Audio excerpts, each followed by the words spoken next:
problem that I often face is that there is way too much of content to be consumed. So if I have to produce content, I also need to consume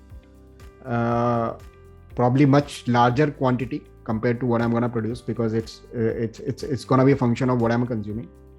And then it leads to the second problem, which is that fine, I can still consume content if I create a system of reading, listening, meeting people, etc.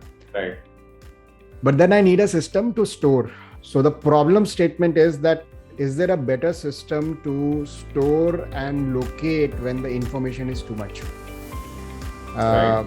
And I came across, when I was doing this research this week, I came across this method of Loci, or the memory palace. First, as a concept, I came across and I found this to be fascinating. Second, it takes only 6 weeks of practice. So it's not like something which is like,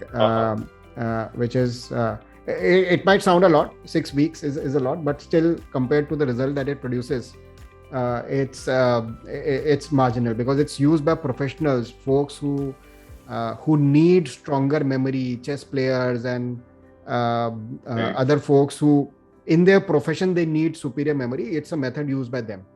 That the brain is able to relate to anything from the past much more strongly compared to anything in the future.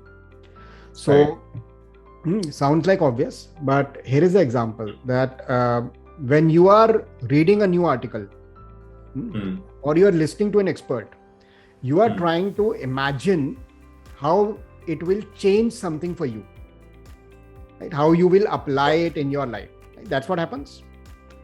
But think of it, this thing is in future.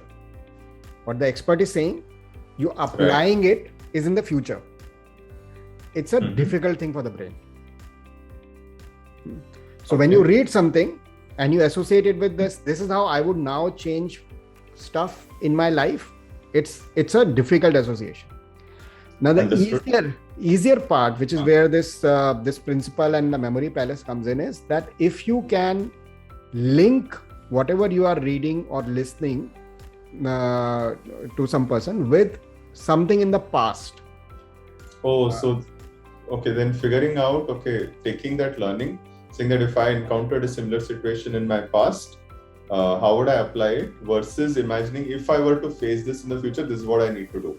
This is one level, what you're saying, but memory palace makes it even more easier for the brain, because I love the name memory palace, by the way. Yeah, and I'll tell you why it is called that.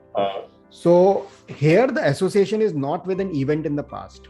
Here the association is with a place in the past, which is why it is called memory palace. Which is even more powerful, right?